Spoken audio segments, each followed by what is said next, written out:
سلام، امیدوارم حالتون خوب باشه. به نیت این هفته پیام ها رو میگیریم. نیت کنین سوال خودتون رو بپرسید و من 2 کارت میکشم به نیت این هفته. حالا یا هر زمانی که این ویدیو رو دیدن قطعا پیامش برای شما خواهد بود. من 2 کارت میکشم، بین 2 کارت یکی رو انتخاب کنید.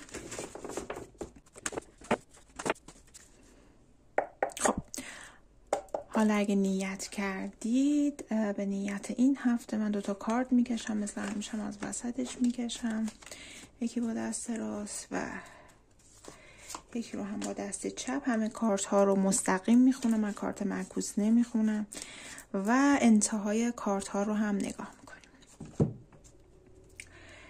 این هفته از انجل تاروت کارت استفاده کردم، تاروت فرشتگان. ببینیم چه پیامی داره. خب اگر کارت شماره 1 رو انتخاب کردید، Awakening توی تاروت سنتی کارت مرد به دار آویخته هستش. یک آدمی رو نشون میده که برعکس شده.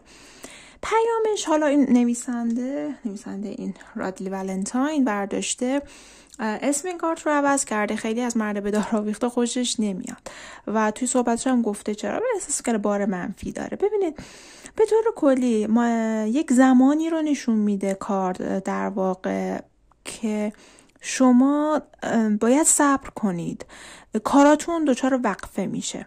کاراتون مثلا از اون لحظه هست که میگی که وای چرا کارام پیش نمیره، کارام دچار وقفه شده.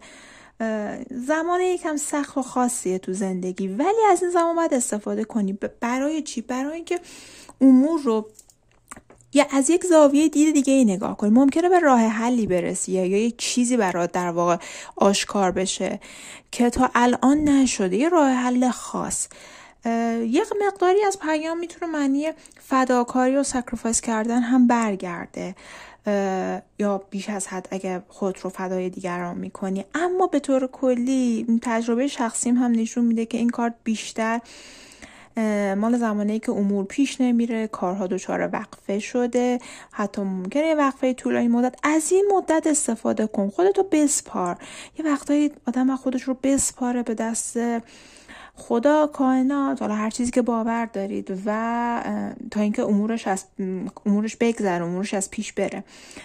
توی مدت شاید به امور باید از زاویه دیگه نگاه کنی تا راه حل خاصی به ذهنت برسه. خب عزیزانی که کارت شماره 2 رو انتخاب کردند، ایس آف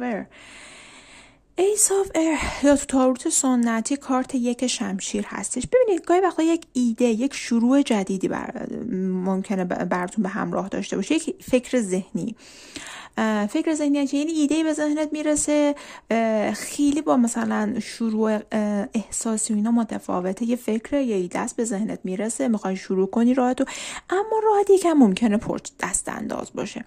حتی گاهی وقتا این کار به معنی شروع یک چالش جدید هم تو زندگی میتونه باشه. کلا این دسته ایر یا دسته شمشیر تو تاروت یکم دسته پرچالشی هستش، ولی پیروزی با تو خواهد بود اگر شروع کنی، اگر بر اون ترسات غلبه کنی و به پیش بری و حالا از هر فکری هم که به ذهنت رسید استفاده کنی. معمولا وقتی تو رابطه هستش این کارت میتونه این معنا رو داشته باشه که اون 2 نفری که حالا تو اون رابطه هستن با هم حرف نمیزنن، صحبت نمیکنن با هم و بینشون حالا مشکلی وجود داره. ارتباط برقرار کردن به شیوه کاملا شفاف و روشن بسیار تو این پیام این کارت توصیه میشه. از شروع کن. انتهای کارت ها ایس آف فایر هستش. تاروت سنتی 1 چوب دسته. این هم باز یک شروع جدید رو وعده میده. این هم مثل همین کارت به ایس آف ایر میمونه. یک شروع جدید داری، یک فرصت جدید، پتانسیل جدید. ممکنه یک در واقع پیشنهاد کاری باشه براتون، یه چیزی که خیلی نسبت به شور و شوق اشتیاق داری ذوق زدتون بکنه.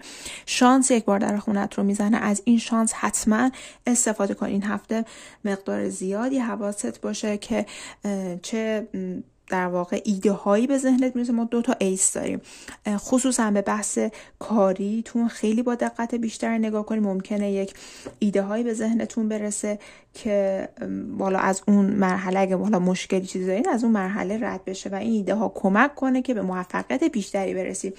امیدوارم هفته خوبی رو داشته باشید، پر از انرژی خوب، موفقیت و فرشتگان، نور فرشتگان همیشه همراهتون باشه. خدا نگهدار.